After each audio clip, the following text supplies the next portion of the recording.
Ela é cidadã do mundo. Ensinou e continua ensinando muitos jovens que querem seguir o caminho da arte.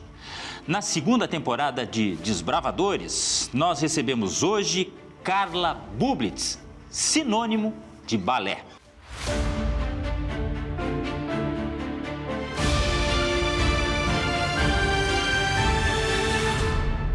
Em primeiro lugar, muito obrigado por sua presença aqui. E é inevitável a pergunta: de onde vem a Carla Bublitz? Como foi a infância? Era uma menina que já via a dança com outros olhos, até por influência familiar? Prazer estar contigo, né? Uma pessoa assim com tanta experiência e com tanto saber na comunicação. E eu acho que histórias de vida é uma coisa fascinante, né? A história das famílias, das pessoas. E a minha história, eu depois de crescida, acabei me vendo como realmente a continuidade né, da minha mãe. Na verdade, nasci em Florianópolis e como a minha mãe de Florianópolis, daquela região de Santa Catarina, casou com um filho de colonos alemães de Ibirubá, eles foram acabar morando em Cruz Alta. Por concurso público que meu pai fez, era Desculpa, odontólogo. Florianópolis na ilha mesmo? No Na continente? ilha, na ilha. Mané. Mané, eu nasci na maternidade Carmela Dutra, na rua Irmã Benvarda, porque meu avô era médico. Então, quando a minha mãe ficava grávida, meu pai botava a minha mãe no carro e ia não sei quantos quilômetros no pó, comendo pó, né? Que naquele tempo era comendo pó, do interior do Rio Grande do Sul até Florianópolis. Entregava a minha mãe aos cuidados dos pais dela, porque meu avô queria, como ele era médico, que a gente nascesse lá sob os cuidados dele. Tá, ficar de perto e vigiando. Aí meu pai voltava, ficava trabalhando. Quando nós nascíamos, eu não sei muito bem, que eu não me lembro dessa época, mas da história que contaram, quando a gente tinha tipo 3, 4 meses, que meu avô entendia, daí num Fuca, que meu avô tinha um Fuca, isso eu já ouvi contar a história, diz que então vinham de Florianópolis, meu avô, minha avó, minha mãe e meu irmão primeiro, que é mais velho, e depois eu, fomos então devolvidos ou entregues para o meu pai dar continuidade, para nós darmos continuidade à nossa vida em família. E então, em 1964, em Cruz Alta, minha mãe abre a primeira escola de balé. E a minha mãe é uma grande, por isso que ela é uma pessoa tão importante na história da dança, assim, eu diria que do nosso estado, e hoje já reflete no Brasil como história, porque eu continuei e eu exportei muito essa história do nosso trabalho. Então, porque a minha mãe, ela começou em Cruz Alta, daí em seguida ela foi convidada para trabalhar em Ijuí, em Panambi e em Ibirubá. Como que ela fazia, aquela mulher pequenininha, forte, como é que ela fazia para dar conta de ir para lá e para cá? Mas eu me lembro que na quarta ela trabalhava o dia inteiro em Ijuí, no sábado o dia inteiro não sei aonde, e morávamos em Cruz Alta. Um detalhe, numa época ainda que se via muito a mulher, aquela mulher dos afazeres domésticos, aquela coisa da mulher tradicional. Com certeza, com toda certeza, com toda certeza. Na verdade, quem impulsionou a minha mãe a usar esse conhecimento dela, a botar em prática, foi meu pai. Porque como bom alemão, como bom alemão, na cultura dos alemães, todas as mulheres já trabalhavam, né? Diferentemente da cultura portuguesa, que veio a minha mãe. Que na família da minha mãe, até hoje, as primas foram senhoras da família. Quer dizer, isso agora já mudou com as gerações que vieram, né? Que estão vindo. Mas a minha mãe ainda viveu isso na geração dela, exatamente, né? Que era uma tradição bem portuguesa, no caso, isso.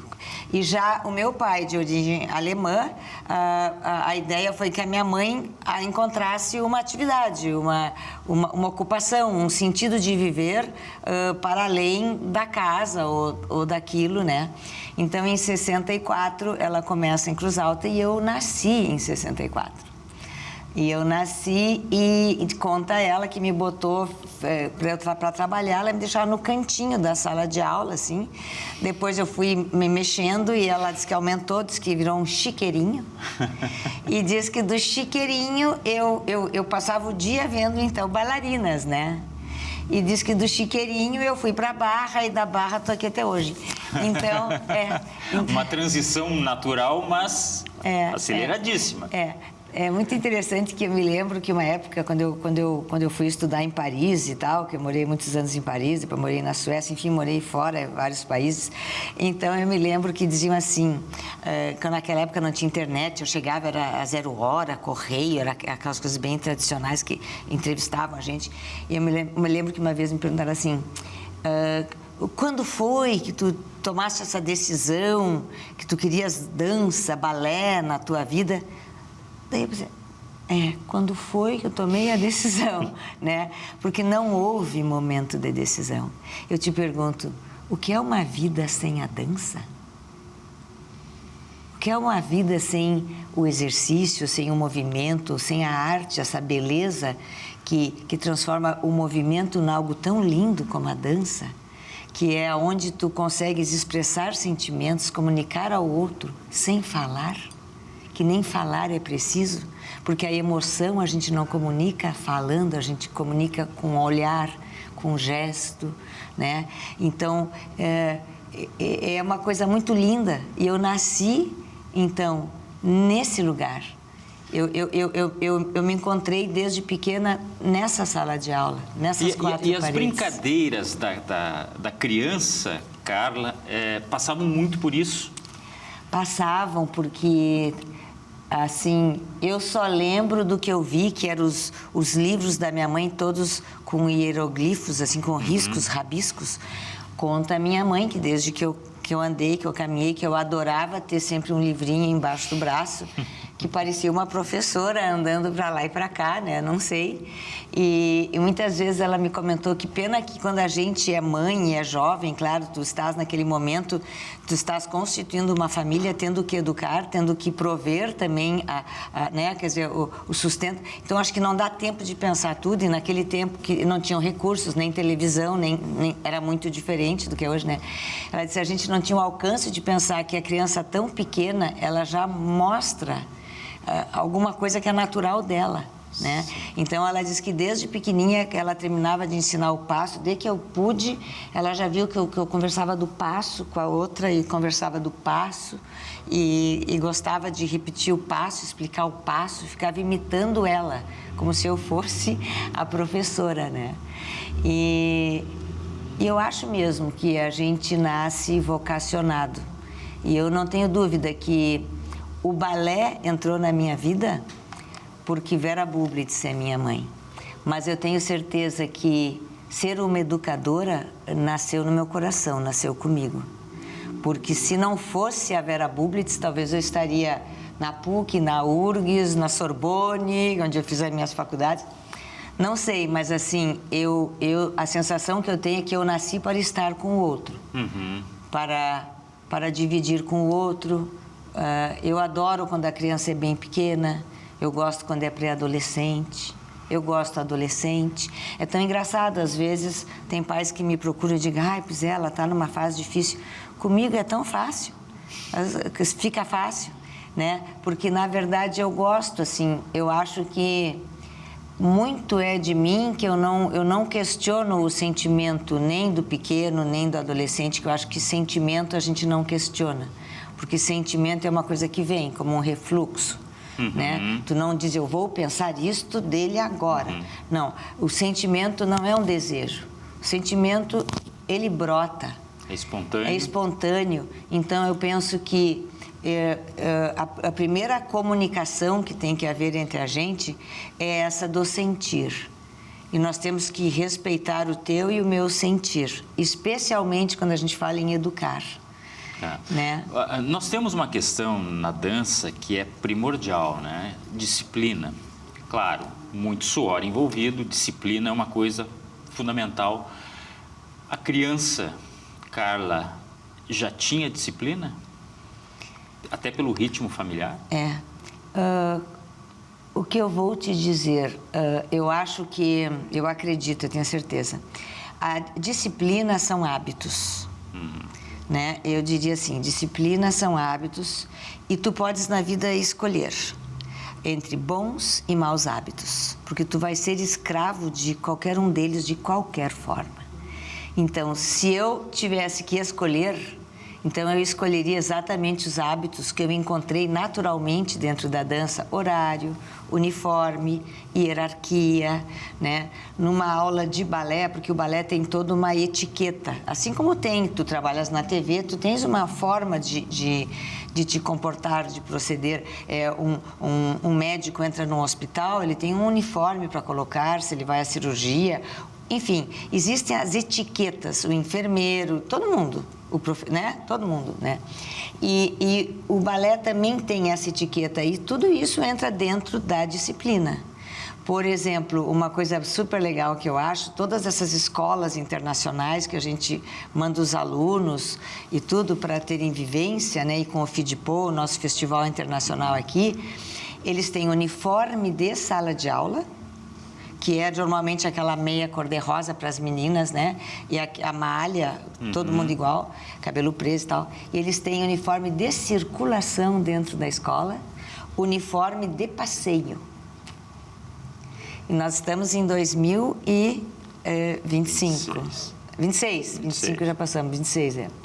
Então, eu acho isso tão legal, porque isso não isso é orientação, disciplina. Quando tu estás interno numa grande escola para aprofundares o teu conhecimento, para eventualmente, se tu quiseres, tu te tornares realmente um profissional, ali não é prioridade ter um monte de roupa, não é prioridade mostrar que tem o tênis mais legal, ou o outro mostrar que está com o celular mais moderno, último tipo, né? Inclusive, uma aluna minha, nossa daqui, que foi agora tá na Inglaterra, foi para Birmingham, ela disse: ai, tia Carla, eu cheguei lá e no meu tênis tinha uma marquinha assim, sabe aquelas marquinhas tipo Nike, assim? Tinha uma marca, não sei qual era.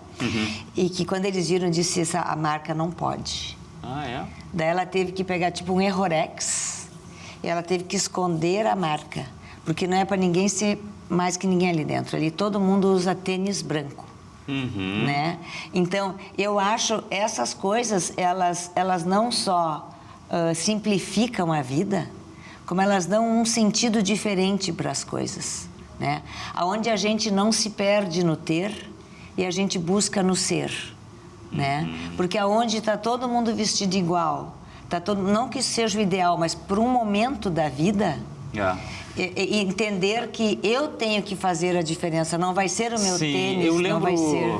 Se a senhora me permite, não, né, na nossa época escolar, era uma reclamação muito grande nossa, enquanto estudantes: tem que usar o uniforme, né? E depois eu fui entender por que isso. No âmbito familiar, muitas pessoas até hoje usam um dispositivo de roupas específicas, né? Roupa para andar em casa e roupa para sair. Sim. Depois, com o tempo, eu também fui dar valor a tudo isso. Exato. A família da Carla, são quantos irmãos? Um irmão? Um só. Um irmão. Nicolas. Sim. Essa relação era boa entre Excelente. os sexos diferentes? Sempre foi. Ele sempre foi assim, como eu era uma criança muito medrosa, eu era muito assustada. Quanto a minha mãe, que eu era daquelas quietinhas. Hoje, quem me vê, nunca vai enxergar a criança que dizem que eu fui. Que eu estava sempre calada, diz que eu tinha os olhos muito grandes, assim, abertos, amendoados, e que diz que eu ficava sempre assim, tipo, observando tudo. A minha mãe disse que eu era muito observadora, né? Mas que eu era quietinha. E daí, aquela coisa, né? A vida transforma a gente.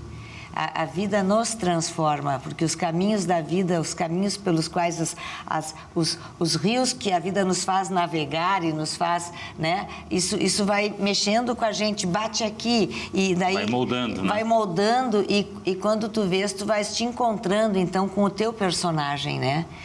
Tu vais te construindo. Comigo, com o balé, aconteceu muito isso. E o Nicolas nunca fez balé, mas trabalha com artes também, né?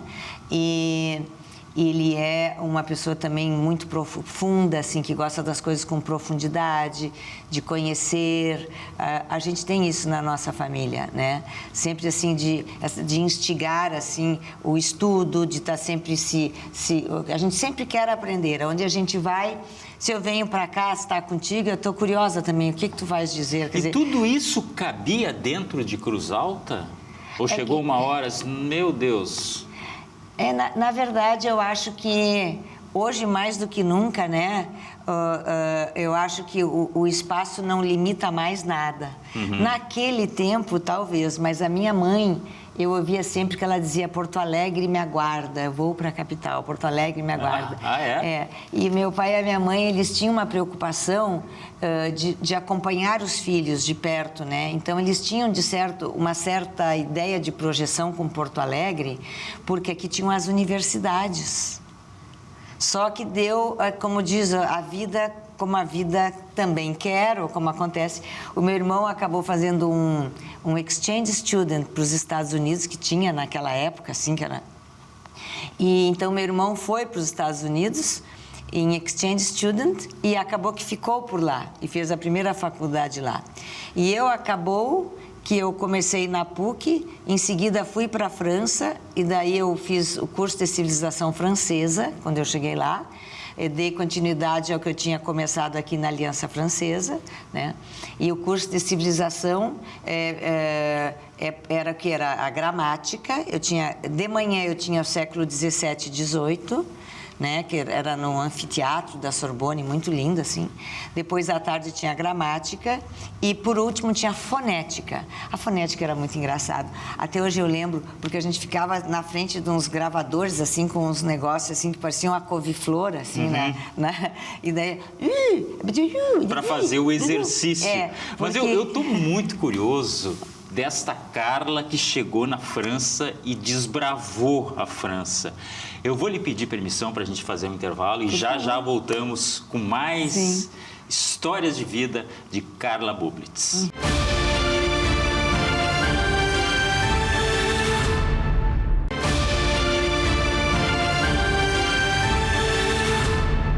Voltamos no Desbravadores, falando com Carla Bublitz, sinônimo de arte, de balé. E a gente está buscando a Carla, lá da infância, das origens, a Carla que já saiu do interior do Rio Grande do Sul, que passou por Porto Alegre e foi para a França, Sorbonne, estudar em meio a uma realidade que não era a sua. Não. Me conta um pouco mais, a audição, o local onde vocês estudavam lá. Bom, primeiro foi isso. Primeiro chegando, eu me preparei bem ali na Saint-Michel, tem a Rue des Écoles. Em Paris a gente sobe uma avenida chamada Boulevard, tem o Sena, né? Que Paris é dividido em lado direito e esquerdo. Então tem o lado da intelectualidade, que é onde está a Sorbonne. Daí a gente sobe uma rua chamada Saint-Michel, que ela é cheia de lojinhas assim com roupas mais baratas e farmácias, porque ali os jovens circulam muito, então não é um mercado chique, é um lugar assim que é acessível. E à esquerda, daí tu chega na Rue des Écoles, tá ali a Sorbonne, aquele prédio magnífico, né? E tá o Victor Hugo lá em cima no Dôme, lá, né, enterrado, que é tudo lindo. Então, só isso, quando eu cheguei, já foi uma emoção fora de série para mim, porque era... Que era coisa de livro, era coisa de... Totalmente. De filme, mas totalmente, não... coisa de filme, E andando pelos corredores, então, tá perto do anfiteatro, porque no anfiteatro ali, eu fazia, então, o curso de civilização, quer dizer, curso de história, né? Então, por exemplo, se falava em Georges de Latour, no pintor. E daí o professor dizia, no Louvre, no corredor tal, na zona tal, vocês podem ver os quadros. Então, daí, quando a gente tinha uma folga, a gente ia no Louvre, que é outro nível, né? Poder ver ali, no loco. É uma coisa emocionante, né? E daí eu ficava impressionada que eu chegava no Louvre, ou em qualquer outro no caso, não é teatro, é museu, e a gente via a quantidade de crianças pequenas. Então, as crianças, elas já nascem indo estudar história, a própria história, porque elas vão para ver os quadros onde conta a história dentro do Louvre. Então, assim, é uma coisa assim que, né, a gente nunca vai chegar lá, quer dizer, não tem como, a gente tem que chegar por outros caminhos. Nós temos que buscar isso como inspiração e vermos outros caminhos, porque a gente é um país potente, de uma raça bonita, porque como tem gente linda no Brasil, né? Eu nunca vi país para ter gente bonita que nem nós aqui. Tem muita coisa boa, né? É que, infelizmente, muitas vezes o noticiário, ele é feito de notícias que nos prejudicam, que preocupam, mas que têm também. que ser dadas, diga-se de passagem, né? Eu tenho uma curiosidade. A Carla que foi fazer este intercâmbio, fazer essa etapa tão importante de estudos, ela já tinha a noção de que iria voltar para propagar tudo isso, replicar, ou não era exatamente esse o objetivo? Quando eu fui, a maior preocupação da minha mãe era que ela era como se ela dissesse assim: eu quero que tu vá, porque ela foi a maior propulsora desse momento na vida. Eu quero que tu vá, porque eu quero que tu faça o que tu quiseres, né? Como se ela tivesse algum receio que a minha vida tivesse sido balé por causa dela, entende? Talvez. E então ela precisou me dar todo esse empurrão, esse start, esse apoio, né? Mas na verdade, assim como ela adora o balé, quer dizer, para mim, como eu disse, foi uma coisa que aconteceu e que eu adoro na minha vida, quer dizer, aconteceu, né? Aconteceu porque era para ser assim, então foi assim. E na França, como eu te disse, eu cheguei lá não para fazer um curso de balé, eu cheguei lá para estudar, primeiro era 3 meses de gramática, caminhando pelos corredores dessa Sorbonne, eu olho um cartaz que diz Curso Superior em Dança, Paris 4, não sei o quê. Eu disse, uau, essa faculdade que eu quero fazer. Isso. E daí eu fui em busca de entender o que eu precisava. Me lembro que na época meu pai pegou todos os meus documentos aqui, coisas de vestibular e tal, mandou para lá, para eu poder, depois de finalizar esse curso, então, pedir ingresso lá na Paris 4, onde eu cursei Cursus Supérieur en Danse. E eu tinha, na época, como professores, a maioria de cenógrafo, que trabalharam a vida inteira pessoas na própria Ópera de Paris. Como também tinha historiadores, que a gente vê os livros que tem à venda de dança, foram os meus professores, como Paul Boursier, Germaine Frodemont. Então, foi uma época muito rica, que eu tive muita sorte de chegar nesse momento em Paris e de conviver com essas pessoas, né? E, na verdade, nem eu esperava por tanto, não é? Porque a vida, eu acho que eu sempre fui, assim, curiosa, estudiosa. Até hoje eu gosto muito de estudar. Por mim, eu podia, se eu tivesse 48 horas, eu estaria estudando mais alguma coisa. Sim. Né? E porque eu penso que isso ressignifica e nos dá uma alegria de viver, e nos dá um entusiasmo, e nos dá foco. Então, voltando tudo isso para a tal da disciplina, o que seria de nós sem a disciplina? Pessoas frustradas, pessoas que vão dizer, eu queria tanto ter feito uma viagem, mas o meu pai não deixou. A pessoa lutou por meios, a pessoa buscou maneiras, a pessoa pensou, foi atrás, porque senão fica fácil, né? Senão uma hora é o pai e a mãe que tem culpa, depois é o marido, depois é os filhos e depois é o mundo. Essa questão do estudar, e aqui não vai só o estudo convencional, o estudar é sempre tentar aprender alguma coisa. É se formar, né? A própria... o seu conjunto melhorar, né, de todas as formas, tem tudo a ver com rejuvenescimento para mim, porque é aquela sensação de que o novo está ali e você também se renova, né? Isso é muito interessante. Quantos anos de Paris foram? A primeira vez foram 3 anos, 3 para 4 anos, e depois eu retornei com o meu filho, Patrick. Quando eu tive filho, eu tinha para mim que a primeira viagem que filho meu faria seria com certeza para a Europa, que eu queria primeiro que filho meu entrasse em contato, em conexão e foi isso que com a aconteceu. cultura europeia. Com que idade ele estava? Com 5 anos. 5 aninhos. Com 5 anos, ali, um ano antes eu organizei a minha separação e combinei com o pai dele, se ele autorizava, eu voltar para a França, que eu queria voltar com o nosso filho. Ali o coração deve ter quase saído pela boca, né? Porque é um pedaço da gente que a gente muitas vezes quer dar o melhor.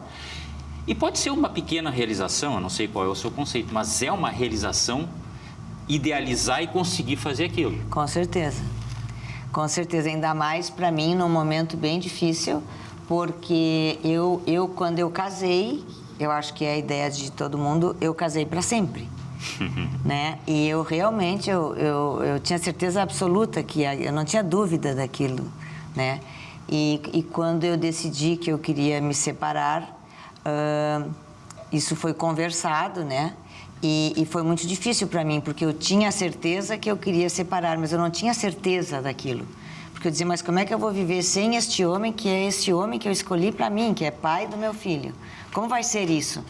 Né? Porque, na verdade, entre o pai do Patrick, que ele é de origem sueca, isso me levou a morar na Suécia também, na verdade, como é que eu vou dizer? Eu sabia que eu ia me separar do marido, mas que eu teria para sempre ele na minha vida.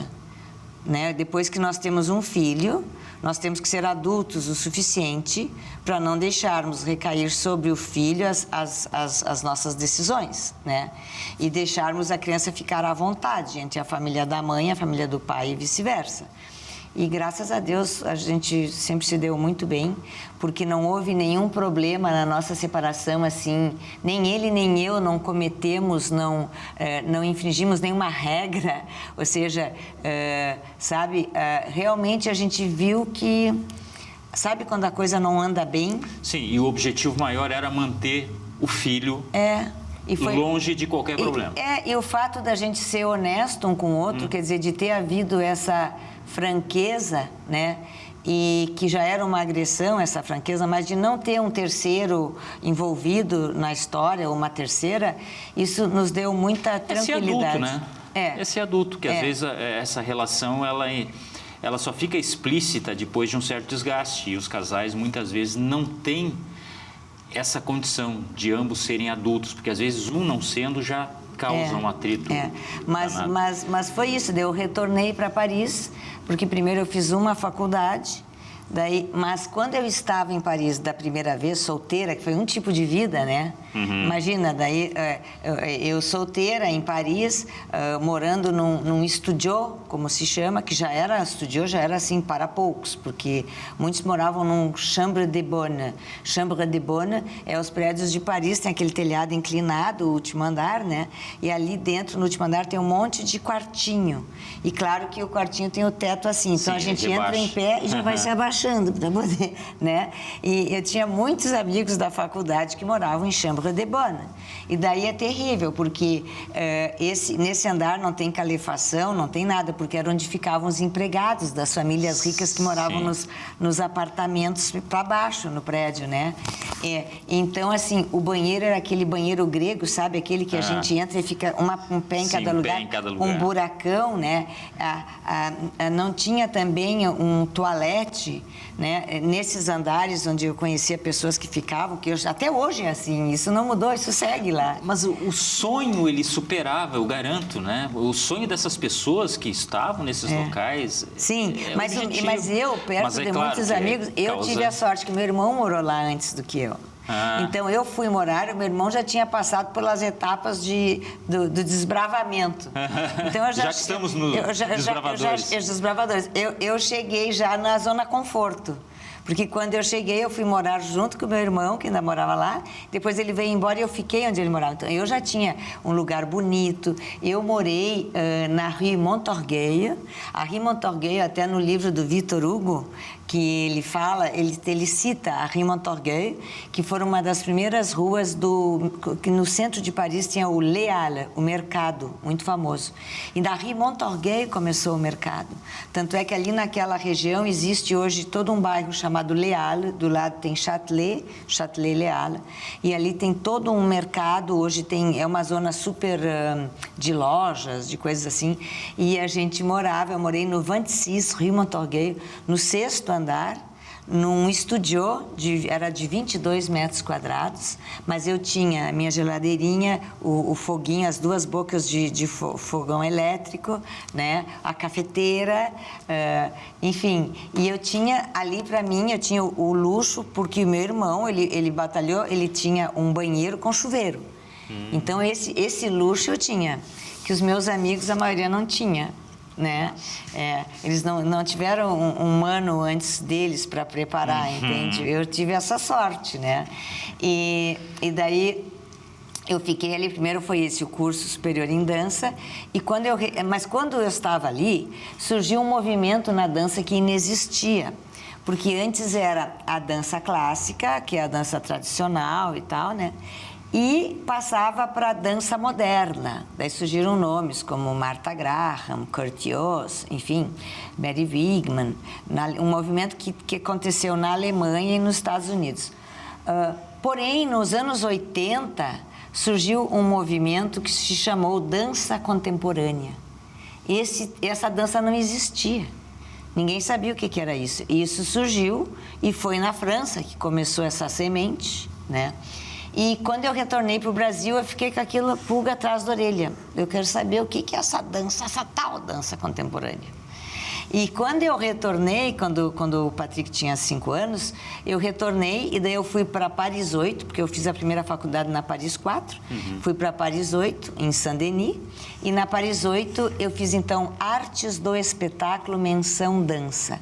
Em artes do espetáculo, tu poderias optar por teatro, por música e por dança, né, o teu diploma. E lá, o estudo era específico de dança contemporânea. Então, eu também tive essa sorte, porque a minha faculdade da Paris 4, no momento que eles fundaram a Paris 8, eles extinguiram a Paris 4. Até hoje não tem mais uma faculdade em Paris, assim, o nível de um bacharelado em Paris, que seja de dança voltado para a dança clássica, para a estrutura clássica, né? Agora, a artes do espetáculo segue lá, mas é realmente voltada para a arte contemporânea, para a contemporaneidade, assim. E daí foi muito interessante, porque daí eu descobri a dança contemporânea em Paris. E claro, e não só em Paris, daí eu fiquei lá mais um tempo com meu filho, daí lá meu filho morou comigo. O Patrick ia para o colégio, passava o dia inteiro na escola, como eles passam, né? Eu ia para a faculdade, eu tinha uma pessoa que me ajudava, claro, porque não dava tempo, porque da onde eu morava com o Patrick, ficava 1 hora de metrô para eu ir até a faculdade. Então, eu tinha 1 hora de metrô para ir para a faculdade, que a gente morava norte-sul, né? Sudoeste, a gente morava no sudoeste de Paris. E a faculdade era no norte, era saindo, porque Paris é meio redondo, assim, né? A cidade, os bairros. E daí tem uma rua, uma estrada, que faz toda a volta de Paris, assim, que circunda Paris, que chama-se Périphérique. É o periférico. Então, por exemplo, quando tu vens do Charles de Gaulle ou do Orly, dos aeroportos, tu vens, daí tu entra no periférique, daí dependendo tem várias saídas, sortie. Daí tu vai sair na 4 ou sair na 5, que daí depende aonde que tu queres entrar dentro da cidade, né? Então, na verdade, eu morava bem para o sudoeste, embaixo, assim, e a faculdade era para cima do periférique, um pouquinho, a Paris 4, em Saint-Denis. Então, todo dia eu tinha que subir e depois descer. O preço também de um sonho, mas que se concretizou e tem muita coisa ainda que a gente vai falar. Eu só vou pedir mais um intervalinho para a gente tomar uma água e já volta na sequência com Carla Bublitz falando dessa aventura pelo mundo e da realização de sonhos.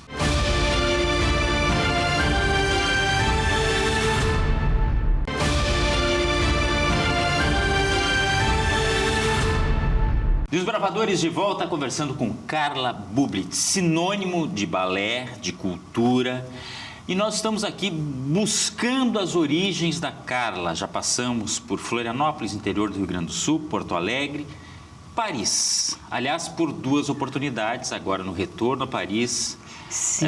Dança contemporânea. Exatamente. E esse tempo todo durou quanto lá na França? Durou essa 3 segunda anos passagem? também. 3 anos. Quase 3 anos. A decisão de voltar para o Brasil? Nunca tive decisão de ir para ficar. Ah, sim. Não. Na verdade, foi um conjunto de coisas, né? Inclusive, para eu fazer essa transição, para eu fazer essa vivência, eu me lembro que primeiro eu tive a ideia, né? Eu sabia que eu queria me separar, mas eu não tinha essa coragem. Assim, a sensação que eu tinha é que, para mim, seria impossível viver longe do pai do Patrick na mesma cidade. Parecia que aquilo não era compatível, né? Então, eu acho que a gente cria defesas, né? E daí eu tive a ideia, vou para Paris com o Patrick. Eu busquei a faculdade contemporânea. Eu me lembro que, nesse tempo, nós tínhamos recebido na nossa casa um menino que veio com um intercâmbio da Suécia para cá. Porque eu queria muito que o nosso filho falasse sueco, porque o pai dele é sueco, os avós são todos suecos, os tios, né? Tem primos na Suécia. E a Suécia é um país belíssimo, né? E eu fico muito feliz que ele tenha esse lado sueco na vida dele, né? Que eu acho fantástico, assim, eu fico muito, muito feliz mesmo.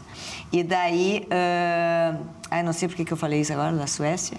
Então, o pai do Patrick, o que foi mesmo que... Não imaginava morar no mesmo local. Eu não imaginava. Então, tu vê, eu criei todo um dispositivo... Uma compensação, parece uma coisa. Mas daí eu achei que era bom eu ir conversar com uma psicóloga, né? Porque enquanto eu me organizava, eu busquei aqui em Porto Alegre uma psicóloga.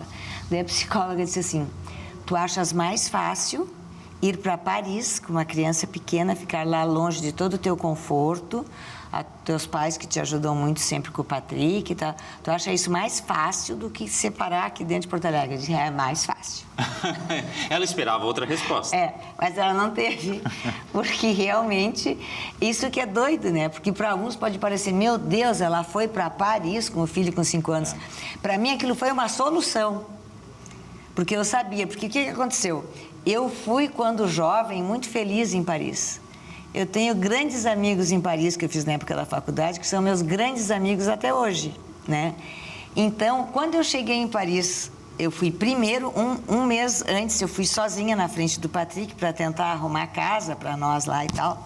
Fiquei aonde? Na casa dos amigos, né? Quando o Patrick chegou, nós ficamos aonde? Junto com os amigos, até que a gente se organizou a vida da gente, né? Daí tinha uma família de amigos que tinha um estúdio no Marais, que é bem no centro de Paris, nos emprestaram um estúdio, moramos um tempo no estúdio, até que eu consegui alugar um apartamento. E daí é isso, daí eu quis alugar o apartamento nessa região porque eu tinha os amigos, né? Mas uma coisa interessante que aconteceu foi que quando deu a queda das Torres Gêmeas, eu estava na frente da École Paul Bert, porque assim, logo então no início da nossa vida lá, a primeira coisa quando o Patrick chegou, eu encaminhei o Patrick, colégio e tudo, criança, organizei ele, e daí antes de ele chegar eu fui na faculdade, me organizei, e eu disse, olha, eu vou ficar uns dias em função do meu filho até organizar, né? E daí normaliza para mim também. Ah, ok. Só que daí eu tô na frente da escola, foi dia 11 de setembro, não foi? 11 de setembro. De 2011, lá e quanto? Né? E daí eu estava na frente do colégio esperando a saída, eu e um monte de pai e mãe, né? Ali. E daí toca o telefone e é o pai do Patrick. Onde é que tu tá? Eu digo, eu tô aqui esperando o Patrick. Tu tem que vir embora, tem que pegar o avião, vem-te embora com o Patrick. Tá caindo as Torres Gêmeas. Daí eu disse, quê? Caiu assim, já tá caindo outro agora. Acho que tinha caído um, daí começou a cair o outro. Daí eu disse assim, onde é que tu estás? Ele disse assim, eu tô em casa. Eu disse, mas então tu estava dormindo? Porque tu estás tendo um pesadelo. Eu disse para ele, tu estás tendo um pesadelo, tu deve estar nervoso, porque a gente saiu de casa, tu te acalma. Tu te acalma, a gente está bem aqui. Eu estou na frente do colégio, estou te explicando. E ele me dizia assim, tu não está entendendo a gravidade. Eu não estou sonhando, eu não estou tendo um pesadelo. Isso está... Daí ele falou aquilo, e eu na frente do colégio, estava tudo super tranquilo. Nós ali, bonjour, comment ça va? Aquela coisa normal de paz na saída do colégio. E daí eu disse, tá, então espera um pouquinho que eu vou ver aqui qual é. Tu tens que vir embora. Eu desliguei, liguei para um amigo meu. E disse, olha, o que está acontecendo? Então, o pai do Patrick ligou que eu tenho que voltar para o Brasil, que as torres gêmeas estão caindo, caiu uma, e daí ele começou a gritar, cair a outra. Ele disse, mas o que é isso? Eu não sei, tu podia te informar, tu está sabendo de alguma coisa? Não, eu estou aqui na casa do fulano, não sei o que, eu não estou sabendo de nada. Eu disse, tá, então assim, tu tenta te informar, me dá um retorno para eu saber. Eu acho que o pai do Patrick mesmo está meio atrapalhado, né? Daí não passou, acho que 2 minutos, esse meu amigo me liga e diz, tu pega as crianças, porque ele tinha a filha dele no colégio também, a Thelma, e tu vem para casa e nós vamos ficar em casa. Ninguém mais sai mais de casa, está acontecendo um troço horroroso. Então, até isso passamos lá, né? Sim. Daí ele ficou insistindo para a gente voltar, eu não queria voltar. E daí eu combinei com a babá, me lembro disso, me combinei com a babá do Patrick. Eu disse, tu fica com tanto de dinheiro aí, se der qualquer problema, porque eu vou continuar a minha vida. Porque eles mandavam a gente ir para a faculdade, era tudo cheio de guarda. Eu me sentia muito segura. Porque naquela época, em várias regiões do mundo, houve alerta de que novos atentados pudessem acontecer. Sim, e Paris era... um centro, digamos assim, de intenções. De intenções, Então, a gente passou até por isso, foi assim, uma coisa ruim, mas assim, passamos muito bem, na verdade, me senti sempre muito segura. Continuei com a vida normal, indo e voltando para a faculdade, buscando o Patrick e tal. Deu tudo certo, temos excelentes recordações desse tempo. Que coisa, né? E a volta, bom, aí no Brasil as coisas, né, se desenvolveram de uma forma que hoje nós temos um trabalho seu que é muito reconhecido. Sim, até porque todos esses períodos que eu passava fora, por exemplo, na França, na Suécia... Você sabe quantos carimbos tem em passaporte ou não? O meu que está vencendo, eu tenho um passaporte que está vencendo agora, vou sábado agora, viajo, e na volta já tenho entrevista que tem que fazer rápido outro passaporte. Para fazer. O meu é engraçado, que quando eu chego na imigração, ainda agora, quando eu voltei da Holanda, eu fui lá visitar uma grande escola, European Ballet School, que temos uma aluna lá, eles ficam assim...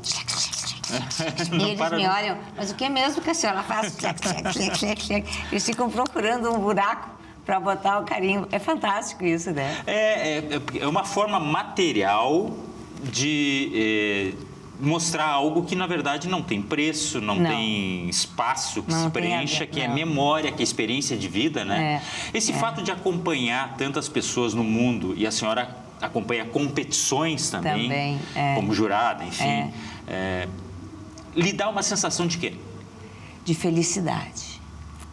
Porque eu penso que não tem nada melhor do que quando eu chego de uma viagem no aeroporto Salgado Filho, vou para minha casa, deito na minha cama, com o meu travesseiro, tomo banho no meu banheiro, assim, quando eu chego assim no meu cantinho, na minha casa, no meu aconchego, né? Que parece assim que é o meu lugar, né? Agora, a pessoa, eu acho que não, assim, eu falo isso para os meus alunos lá no balé, para os pais, né? Eu acho que não tem coisa melhor na vida do que a gente se sentir cidadã do mundo. Poder descer em Paris, descer em Moscou, descer no Japão, descer, sabe? E tu te sentires bem, quer dizer, tu lidares também com as diferenças, porque tu vai pegando um traquejo, né? Porque é lidar com pessoas também, né? Que é isso que a senhora já falou que a senhora gosta. E é diferente, muda a comida, mudam os cheiros, as coisas, muda o comportamento, né? Então, eu acho que isso é tão significante e, para mim, ressignifica tanto e é muito rico. Porque é uma troca automática, né? Imagina, quando eu cheguei no Japão, a gente desce no aeroporto e tal, é tudo de uma limpeza, de uma limpeza, que a gente fica chocado, porque eles ficam sentados com uma escovinha limpando o cantinho. Eu vou lhe dizer uma coisa, eu perdi um casaco no aeroporto em em Tóquio, e saí para pegar uma conexão. Só que havia um espaço bem considerável e eu não me dei conta que eu tinha deixado o casaco no carrinho que carrega a mala. Eu voltei quase 1 hora depois. O casaco estava no mesmo lugar. É um casaco bom e, um detalhe, com um telefone celular no bolso.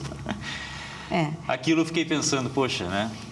Enfim, se todo lugar fosse assim, mas é bom ter umas experiências diferentes.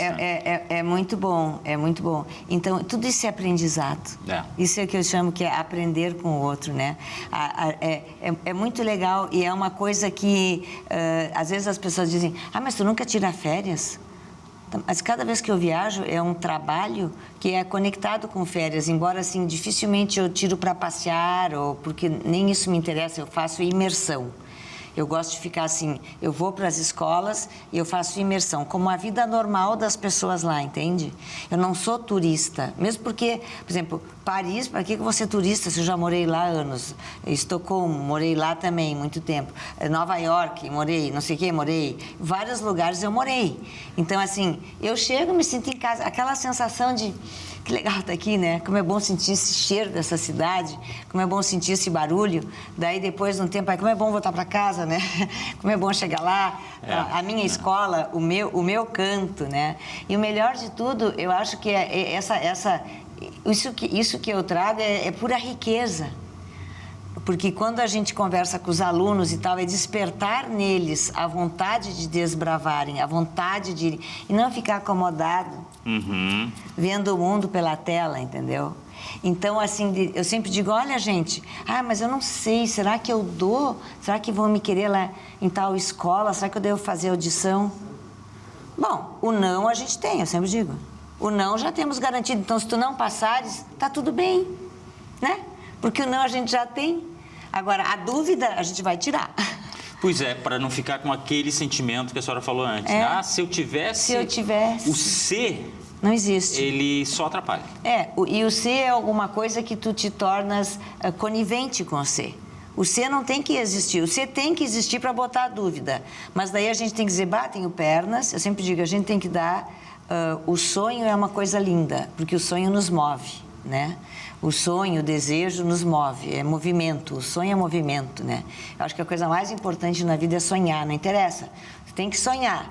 Agora, sonhar é muito legal. Agora, se é só sonhar, que graça tem, né? O bacana é tu veres, eu sonhei com o FIDPOA. Quando eu vi realizado o primeiro ano, eu quase não acreditei, porque quem veio e quem acreditou na minha ideia foi nada mais, nada menos que a estrela mundial do balé, que dançava com o Baryshnikov, que é a Cynthia Harvey. E a Cynthia Harvey veio pela primeira vez da vida dela ao Brasil, a Porto Alegre, Rio Grande do Sul, na primeira edição do FIDPOA. Porque eu disse, Cynthia, fui lá em Nova York, fui atrás dela, disse, Cynthia, eu tenho esse sonho de fazer no Brasil, porque lá tem muito talento, só que é muito caro, é muito difícil a gente conseguir levar as crianças para um teste, para uma audição. Se vocês vão lá e vocês escolhem e dão oportunidades, vai ser melhor, vai inverter o processo. E daí vocês indo, vocês mostram que vocês acreditam no talento brasileiro, que vocês vão atrás do talento brasileiro, para a criançada querer estudar, querer sair, né? Não ficar acomodada, que verem, existe para onde a gente olhar, quer dizer, existe um sol, quer dizer, que era longe, mas agora a mulher está aqui, de carne e osso. Eu me lembro que quando ela veio fazer, ela deu aula, a primeira aula que ela deu, eu me lembro que eu estava tão emocionada que eu disse assim, gente, está aqui a Cynthia Harvey, eu me lembro que eu peguei nela... Para ver se é de carne e osso. De carne e osso. Ela está aqui, gente, de carne e osso. Porque para mim, eu vi assim que os professores que estavam ali, a minha mãe, para todos nós, foi uma emoção muito grande. E assim como ela, claro, é que ela realmente ela é o topo do topo das galáxias, como referência na dança clássica, mas, assim, importantes também do mundo da dança, estiveram 21 jurados em agosto do ano passado no Teatro Bourbon Country, em Porto Alegre, né? Quer dizer... E nos encheu tanto de orgulho também. E a senhora saiba que a senhora também é topo. E por isso também estava aqui com a gente hoje no Desbravadores. Infelizmente, o nosso tempo, ele é contado, Sim, com certeza. mas temos uma disciplina. Exato. E a senhora sabe que disciplina também temos que cumprir. Muito obrigado pela sua presença, por contar a sua história aqui. Sucesso em tudo que almejar aí nessa caminhada Muito obrigada. pela frente. Que eu sei que muita coisa vai acontecer ainda. Muito obrigada. E vai estar aqui, logicamente, para contar tudo pra gente. Com certeza. Carla Bublitz, um sinônimo de arte, de dança, de balé. Muito obrigado. Os Bravadores de hoje fica por aqui. A gente volta semana que vem com mais uma história de vida para inspirar pessoas. Tchau.